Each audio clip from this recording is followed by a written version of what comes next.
안녕하세요. 노동당 고양파주위원회 부위원장이자 이번 지방선거에서 파주시 나선거구 시의원 후보로 출마하게 된 소경준입니다.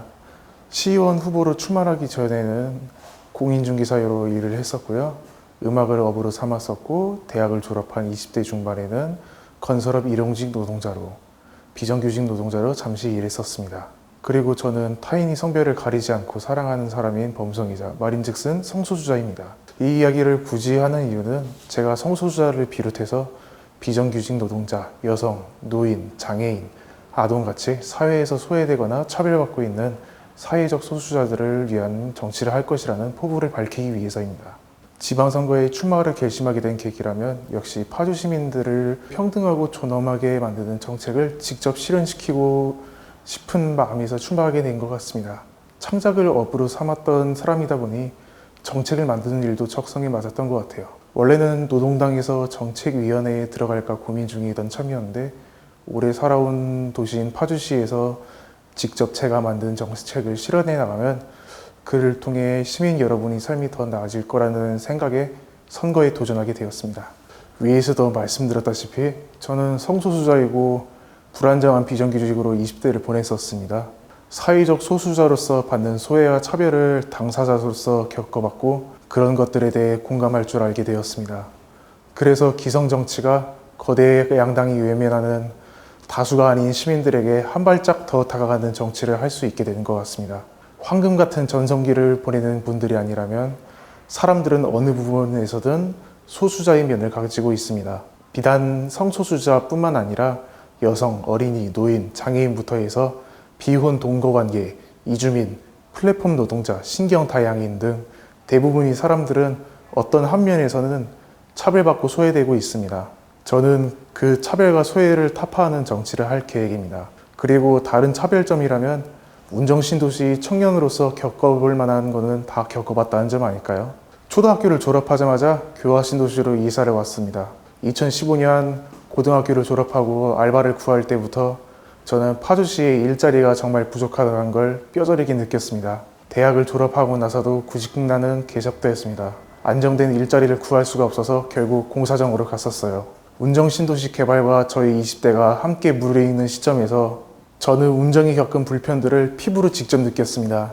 파주경찰서와 파주시청은 일산 서구청보다도 멀리 있는데 버스 배차 간격은 한 500년인 그 불편함, 산내마을과 해오름마을에 학교는 다 지어놨으면서 도서관은 몇 년째 없는 그 불편함, 물이 맑은 날을 본 적이 없는 운정호수공원, 운정에서 서울까지 20분인데 운정에서 운정까지 30분 걸리는 교통, 문화시설, 공공시설은 턱없이 부족한데 주택수만 불리는 자본주의적인 개발계획까지, 그리고 작년 11월 상수도관 파열로 인한 3일간의 단수시 사태와 늑장 대처, 허무하기 짝이 없는 배상까지요.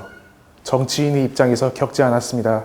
학자의 시선으로 보지 않았습니다. 그저 한 명의 파주 시민으로서 그 일들을 겪고 느꼈습니다. 그래서 단순히 이 문제들이 보상금이나 보상으로 해결될 문제들이 아니란 걸 압니다. 이 정도면 저만이 차별점이 될 수 있을까요? 먼저 파주시의원이 되기 이전에 파주 시민이 되어야 된다고 생각합니다. 현장에 나가서 시민의 관점에서 무엇이 필요한지 느끼고 시민의 관점에서 어떤 문제가 있는지 느껴야 합니다.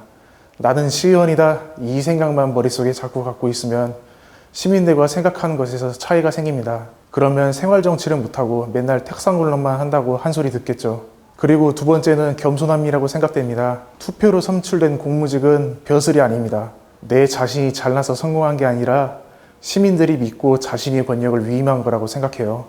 헌법 1조 2항, 대한민국의 주권은 국민에게 있고 모든 권력은 국민으로부터 나온다. 아시죠? 똑같이 시의 주권은 시민에게 있고 시의 모든 권력은 시민으로부터 나온다고 생각합니다. 그러니 겸손하게 시민과 시를 위해 일해야 된다고 생각합니다. 시의원이라는 자리를 국회의원이나 시장으로 출세할 계단으로 생각하면서 치정만 쌓지 말고 시민을 위해 대신 통나무를 짊어진다고 생각하며 일해야 한다고 생각합니다. 마지막으로는 섬세함입니다.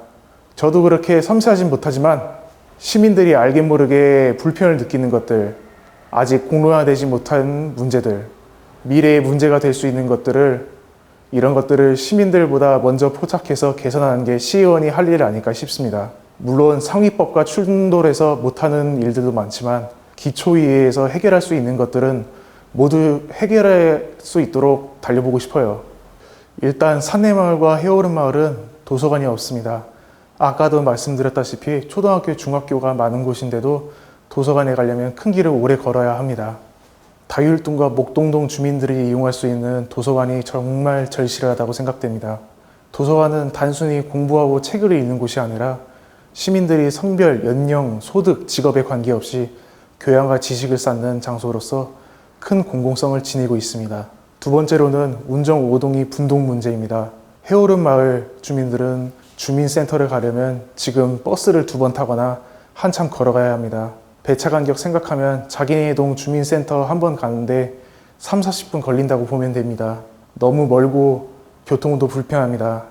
운정 5동이 왜 이렇게 붙어서 구성이 된 건지 모르겠습니다.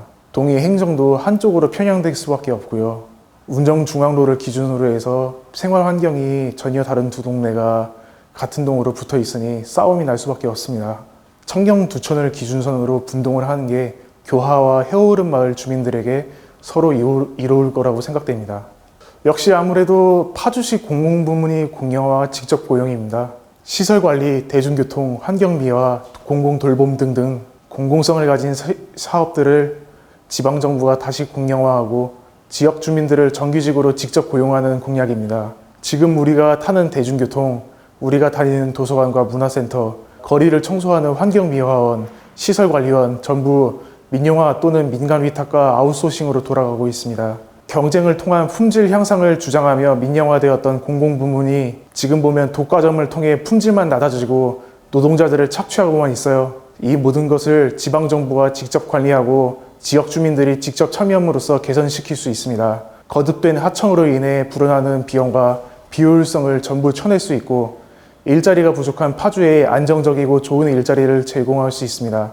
지역의 공공서비스의 품질 또한 향상됩니다. 간단하게 요약해서 말씀드리자면 파주 시민이 사용하고 파주시에서 돈을 내는데 서울 회사가 돈을 가져가는 구조가 아니라 파주 시민이 사용하고 파주시에서 돈을 내고 파주 시민과 파주시가 돈을 회수하는 구조로 개선될 수 있는 거죠. 매력적이지 않나요? 노동당 생소하실 겁니다.